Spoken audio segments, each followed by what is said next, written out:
सबसे छोटी बिटिया का नाम था सती, जिसका विवाह भूत भावन भगवान शंकर के साथ में हुआ। परीक्षित बोले, महाराज हमने ऐसा सुना है कि सती जी का कोई वंश नहीं चला और इनको अपने पिताजी के यज्ञ में जाके प्राण त्यागना पड़े, ऐसा क्या कारण बना महाराज? तब सुखदेव भगवान वर्णन करते हैं, राजन, एक बार ब्रह्मा जी ने दक्ष को प्रजापति का पद दे दिया। देवताओं में प्रजापति का पद बहुत बड़ा होता है, और पद आवे और मद ना आए, ये तो हो ही नहीं सकता, क्योंकि पद आने के बाद मद तो पहले ही खोपड़ी पे बैठ जाता है, और पद के वशीभूत होके पद कोई छोड़ना नहीं चाहता, और एक ना एक दिन पद ही छोड़ के चला जाता है। प्रजापति का पद मिला दक्ष को, तो समस्त देवताओं ने सम्मान समारोह रखा। संपूर्ण भूमंडल के देवी देवता सभा में आए, श्री हरि नारायण भी गए, ब्रह्मा बाबा भी गए, भूत भावन भगवान शंकर भी पहुंच गए। जैसे ही दक्ष प्रजापति सभा में आए तो सभी देवी देवताओं ने खड़े होकर के इनका अभिवादन किया, स्वागत किया। पर भगवान श्री हरि नारायण ने विचार किया, हमारा तो नाती है, हम काय को खड़े हो। भगवान खड़े नहीं हुए तो ब्रह्मा जी ने सोचा, हमारा तो बेटा ही है, अब बेटा कितना बड़ा बन जाए, पर बाप तो बाप ही है, हम काय को खड़े हो। ब्रह्मा जी भी खड़े नहीं हुए तो भोले बाबा ने विचार किया, अब हम ही खड़े होंगे तो ठीक नहीं लगेगा, तो भोले बाबा भी खड़े नहीं हुए।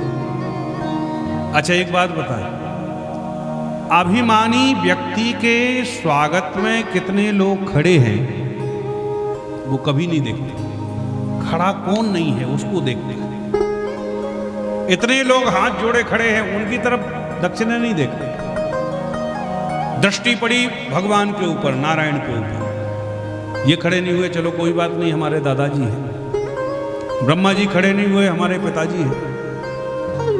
अब क्रोध आया भगवान शंभू के ऊपर, इस शंकर को तो खड़ा होना चाहिए, हैं? ये तो हमारे बेटे समान है, दमान भी तो बेटे ही होता है। इस बंदर जैसे आंख वाले शंकर को मैंने अपनी मृगलोचनी कन्या का विवाह किया, पानी मरकट लोचना कहता है।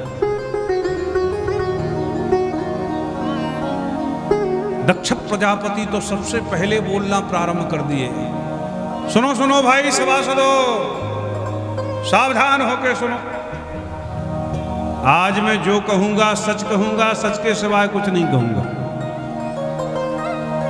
और एक बात बताएं, बार बार सत्य सत्य की दुहाई जो दे तो समझ लेना चाहिए नंबर 1 का झूठा। बोलो राधे राधे राधे राधे। कई लोग होते ना, बात भी करते, महाराज आपसे सत्य कह रहे, महाराज आपसे सत्य, समझ लो नंबर 1 का झूठा। बोलो राधे राधे। दक्ष प्रजापति कहता, सावधान होके सुनो,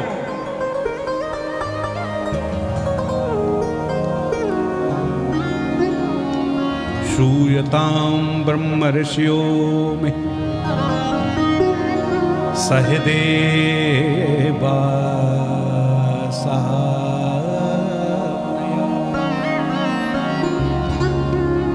साधूनां ब्रह्मतं वित्तं नाज्ञानाच्च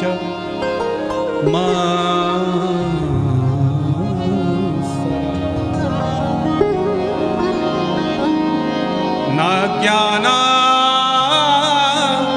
नमासरा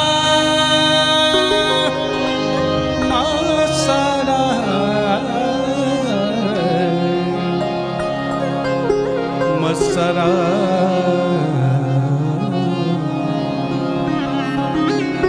सावधान होके सुनो, सबके कान खड़े हो गए भाई।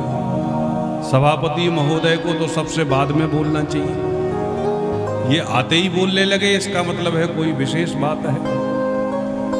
क्या हुआ महाराज? याद रखो, सुसभ्य व्यक्तियों की सभा में हमेशा सबको ही निमंत्रण देना चाहिए, क्योंकि सभ्य सभा में एक भी असभ्य आ जाता है तो सारी सभा का आनंद ही किरकिरा हो जाता है।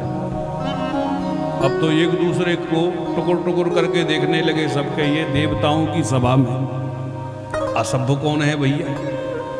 तो कहता है इधर उधर क्या देखते हैं, दिखाई नहीं देता शंकर? अरे इसको सभ्यता कहां से आए?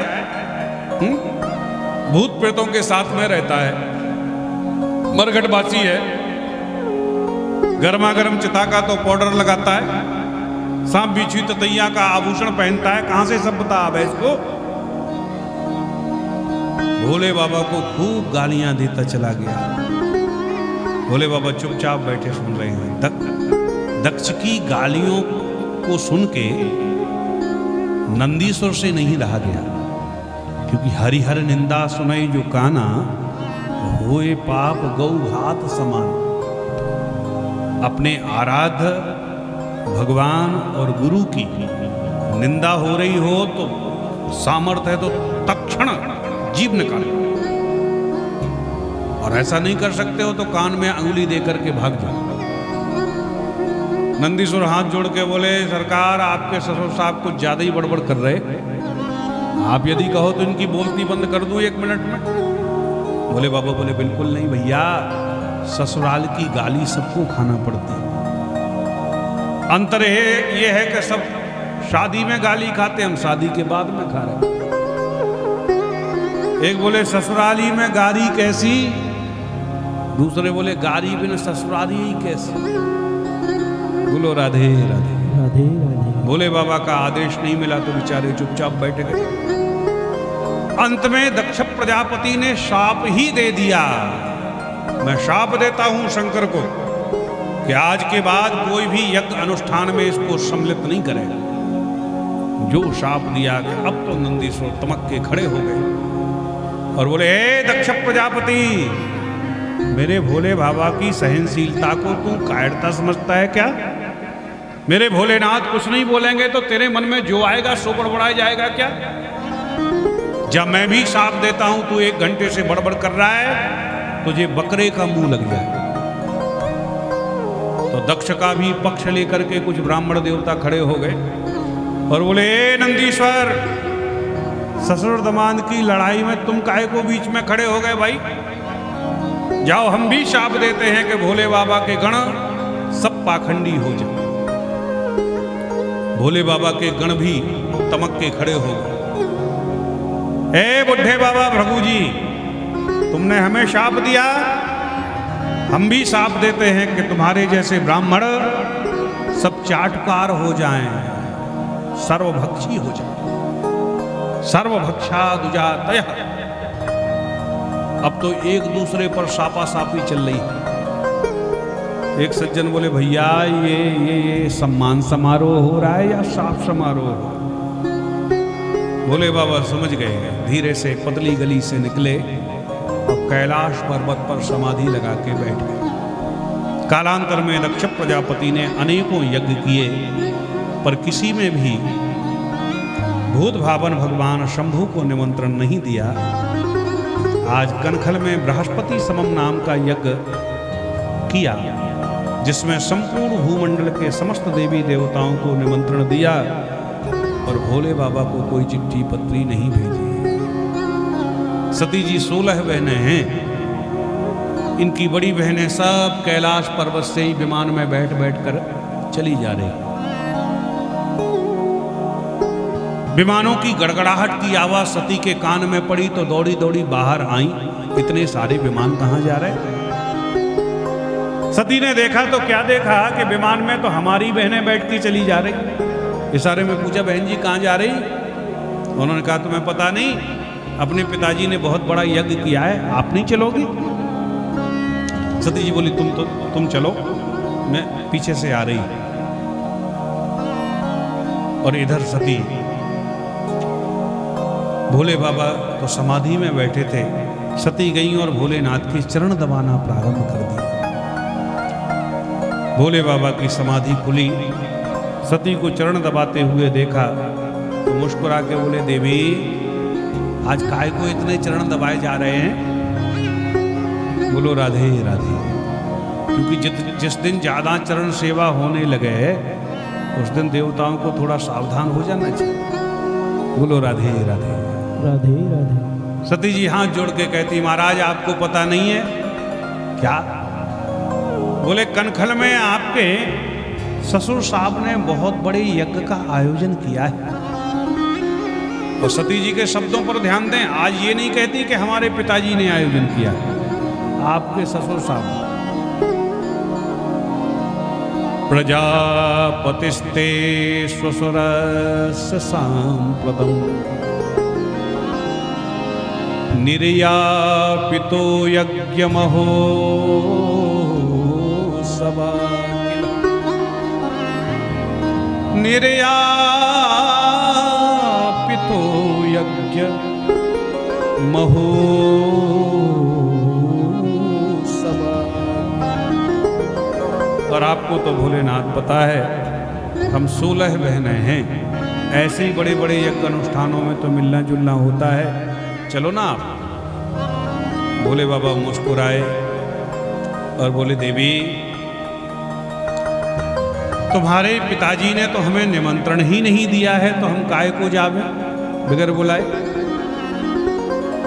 सती जी बोली महाराज ऐसा कहीं हो सकता है कि मेरे पिताजी आपको निमंत्रण ना दें?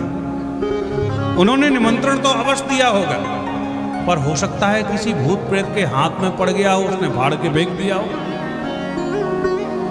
आप चलो, और यदि नहीं भी दिया होगा तो पिताजी आपसे माफी मांग लेंगे।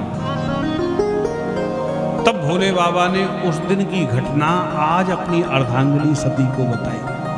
देवी बात ये नहीं है, हम तुम्हारे पिताजी के सम्मान में खड़े नहीं हो सके, सो हजारों गालियां दी उन्होंने। और लगता है उस दिन का क्रोध उनके हृदय से अब भी नहीं निकला है, और इसी की वजह से उन्होंने मुझे निमंत्रण नहीं दिया।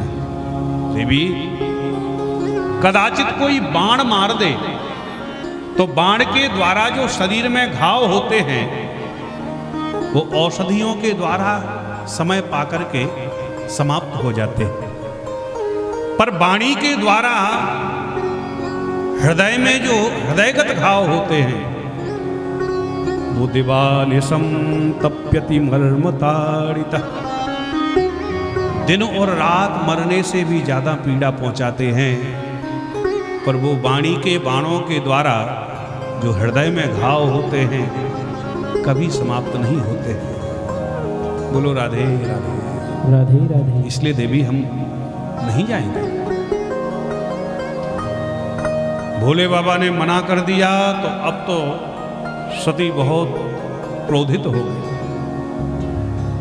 और माताओं को मायके जाने से मना कर दिया जाए महाराज, फिर तो इनकी सूरत देखते ही बनती।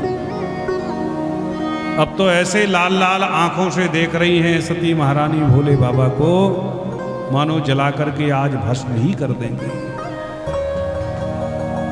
सती जी कहती महाराज तो मैं तो बगैर जाए रह नहीं सकती। भोले बाबा तो आंख बंद करके बैठ गए। हुई है सोई जो राम रचि राखा। सती जी कहती महाराज तो मैं जा रही हूं, पिताजी का प्रेम उमड़ता है।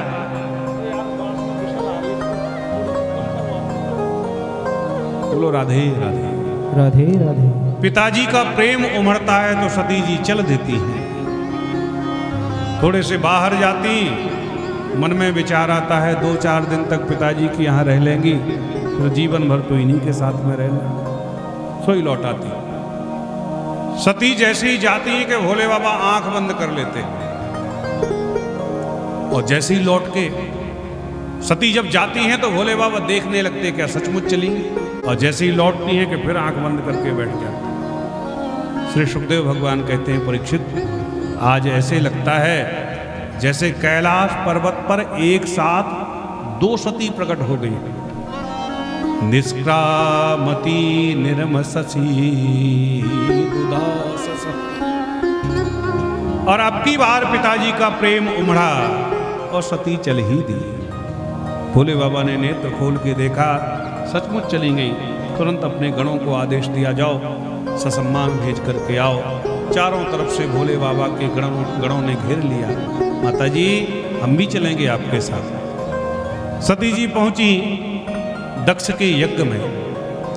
दक्ष ने वैसे ही सबको रोक रखा था कि वैसे तो मैंने सती को कोई निमंत्रण दिया नहीं, कदाचित बगैर बुलाए ही आ जाए तो उससे कोई बात नहीं करना।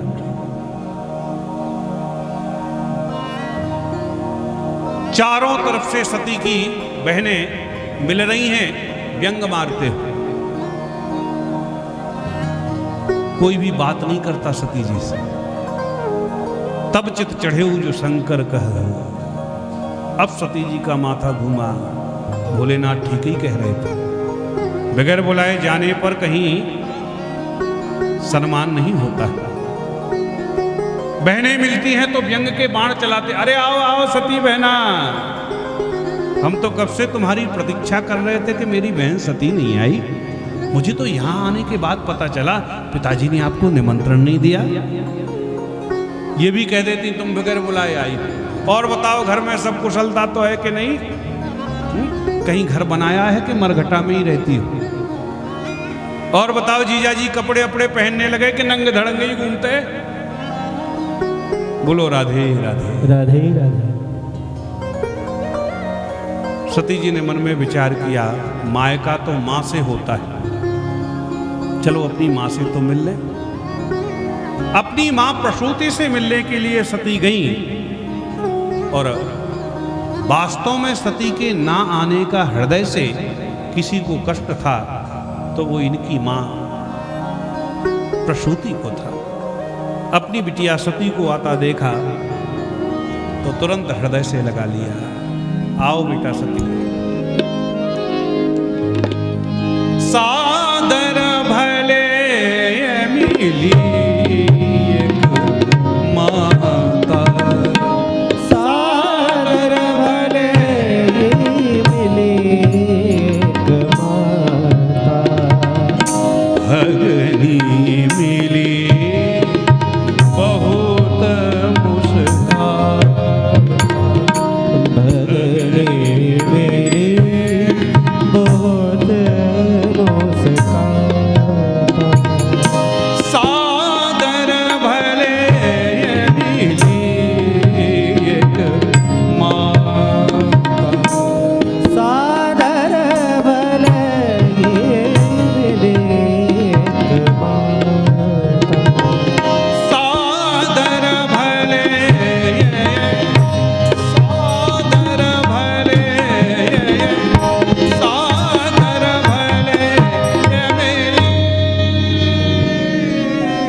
सती जी ने मन में विचार किया, चलो यज्ञ का अवलोकन तो करें आए। यज्ञ का दर्शन करने के लिए सती महारानी गई तो समस्त देवी देवताओं के भाग यथावत रखे हुए हैं, पर भूत भावन भगवान शंभू का कहीं भी कोई भाग नहीं है। तो सती जाए देखियो जब जागा, कतहु न दीख शंभू कर भागा। भोलेनाथ का जब कहीं भाग नहीं देखा तो अब सती कुपित हो गई और दक्ष प्रजापति को डांटने लगी। दक्ष, जब तक मेरा शरीर रहेगा तब तक मेरा संबंध तुमसे बना रहेगा। मुझे दाक्षायणी दक्ष पुत्री कह के लोग बुलाएंगे और तू शिवद्रोही है। शिवद्रोही से मैं संबंध नहीं रखना चाहती। तुम्हें शर्म आना चाहिए। शिव दो अक्षर का नाम जिसके मुंह से निकल जाता है उसके जीवन के सारे पाप ही नष्ट हो जाते हैं। ऐसे आशुतोष भगवान से तूने द्रोह किया। आशम तुष्यति शीघ्रम, अति प्रसन्न होने वाले भोलेनाथ, उनसे तूने द्रोह किया। ऐसे विशाल हृदय के भोलेनाथ जो सांप बिच्छी ततैया से भी बैर नहीं करते, उन्हें भी अपने गले का आभूषण बना के रखते, भुजगेंद्र हारम बन जाते। भोलेनाथ के ध्यान में बैठ के सती जी ने तो प्राण ही त्याग दिए। जो सती जी ने देह त्यागा कि जितने गण गए थे उनने उत्पात करना प्रारंभ कर दिया, पर भृगु महाराज ने रक्षोहण मंत्र के द्वारा दक्ष की रक्षा करी और भोले बाबा के गणों को मार मार करके सबको भगा दिया। उधर भोलेनाथ को जब पता चला कि आपकी अर्धांगिनी सती का निधन हो गया, तो देखो इनका नाम है भोले और भाले। वैसे तो अत्यंत भोले हैं, पर क्रोध में आ जाए तो साथ में भाला भी रखते हैं। भोलेनाथ कुपित हो गए, तुरंत अपनी जटाओं को उठा के धरती में पटक दिया और भोले बाबा की जटाओं से वीरभद्र नाम का गण प्रकट हो गया। हाथ जोड़ के कहता है, तम किम करोमि, क्या करूं? भोलेनाथ ने आदेश दिया, दक्षम सैक्यम जहि मत बटाना तुम गुणी रुद्ध हटांस चको में। जाओ दक्ष को यज्ञ के सहित तास तास कर दो। चारों तरफ से टूट पड़े भोले बाबा के गण। दक्ष के यज्ञ में पहुंचे,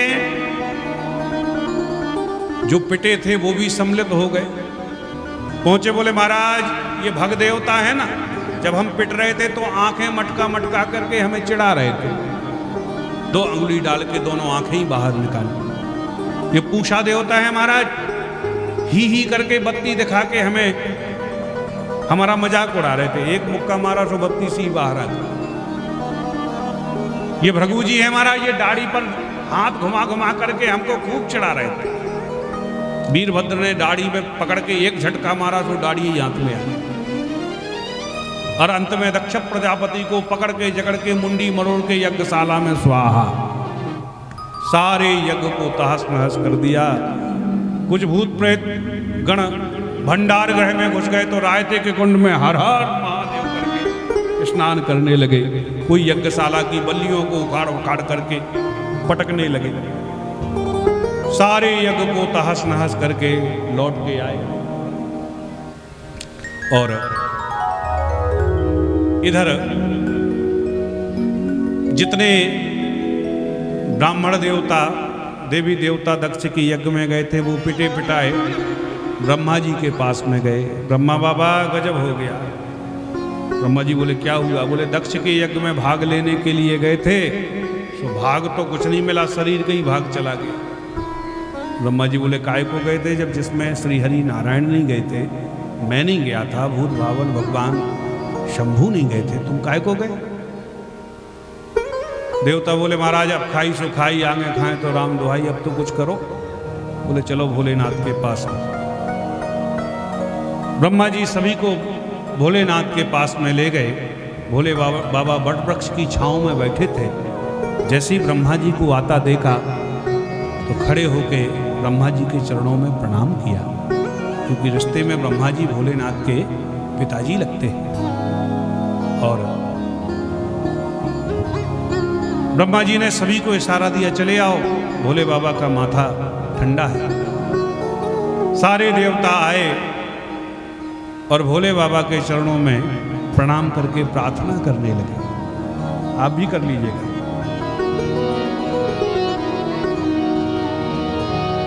कर्पूर गौरम करुणावतारम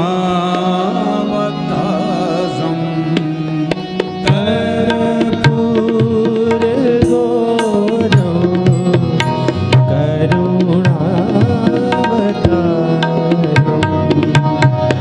संसार सारम भुजगेन्द्रहारम संसार सारम भुजगेन्द्रहारम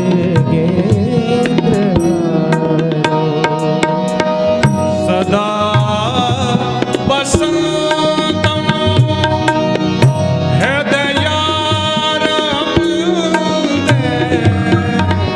सदा वसंतं हृदयारविन्दे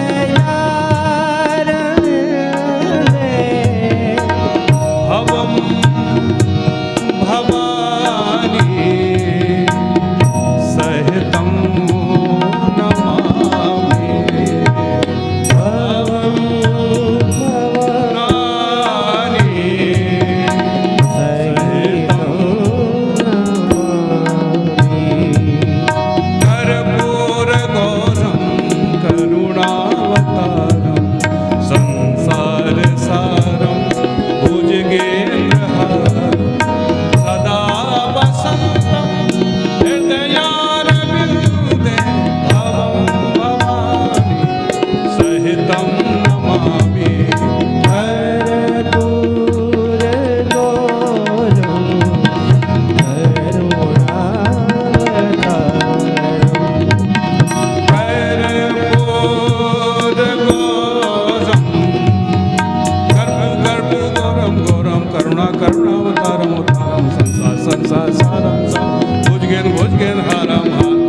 इतनी लंबी चौड़ी स्तुति कर रहे हो। तब ब्रह्मा जी ने सिफारिश की, महाराज दक्ष के आपके ससुर साहब के यज्ञ में गए थे सब, तो शरीर का ही भाग चला गया। पूछा देवता, बोले महाराज हमारे तो दांत ही चले गए, हम कैसे भोजन करें? बोले बाबा, बोले तुम सत्तू घोल घोल करके पियो, दांतों की जरूरत ही नहीं है, पृष्ठभूग बन जाए। भग देवता बोले महाराज हमारे तो आंखें ही फूट गई, हम देखें कैसे? भोलेनाथ बोले मित्र की दृष्टि से तुम देख सकोगे, हमारा वरदान है। रघु जी बोले महाराज हमारी तो दाढ़ी ही चली गई, अब हमें हमारी आदत है कि दाढ़ी पर हाथ घुमा के ही मंत्र बोल पाते। बोले बाबा, बोले पूरी तो नहीं आएगी पर थोड़ी थोड़ी बकरे जैसी आ जाएगी। रघु जी बोले महाराज हम तो फंचकट से ही काम चला लें। सभी को यथावत वरदान दिया। सब बोले महाराज अब चलो चल के दक्ष के यज्ञ को भी संपन्न कर दो। भोलेनाथ बोले हमें तो उसमें कोई भाग था नहीं, हम काहे को जावे। तब सभी देवताओं ने निश्चित किया कि महाराज आज के बाद हम यह संकल्प करते हैं कि यज्ञ में जो भी अवशिष्ट भाग बचेगा उस पर केवल और केवल भूत भावर भगवान शंभू का ही अधिकार होगा। बोले बाबा, बोले चलो जो ही राम सोई राम। चल दिए। कहाँ है यजमान जी? तो पता चला यजमान तो ये पड़े, धड़ तो ये है पर सर गायब है। नंदीसुर दौड़े दौड़े गए और एक बकरे का सर लाए, दक्ष के धड़ से जोड़ दिया। सर भले ही अलग हो गया था लेकिन मरे नहीं थे, क्योंकि रक्षोहण मंत्र के द्वारा रक्षित थे, कलावा बंधा हुआ था यज्ञ।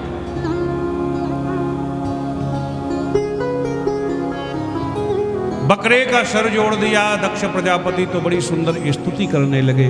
बोले बाबा, भूया अनुग्रह अहो भवता कृतो में। हे भोलेनाथ, आपने बड़ा अनुग्रह किया, मैं बहुत उद्दंड हो गया था, मेरी उद्दंडता पर अंकुश लगाने के लिए आपने मुझे दंड दिया, क्योंकि दंड हमेशा उसी को दिया जाता है जिसे अपना माना जाता है।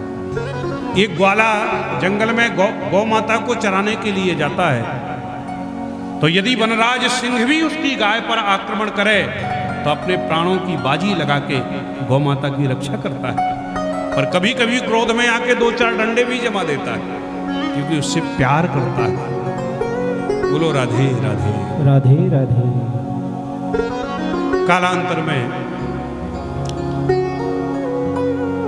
यज्ञ को संपन्न किया। भोलेनाथ ने, श्री हरि नारायण प्रकट हुए और भगवान ने सभी देवताओं से कहा, मुझ में, ब्रह्मा में और शंकर में कोई भेद नहीं है। हम कहने में 3 हैं, ब्रह्मा विष्णु महेश, पर वस्तुतः एक ही है। और कालांतर में सती मैया ने पुनः कठोर तपस्या करके शैलपुत्री बनके और भोलेनाथ का वर्ण किया। बोलो राधे राधे राधे।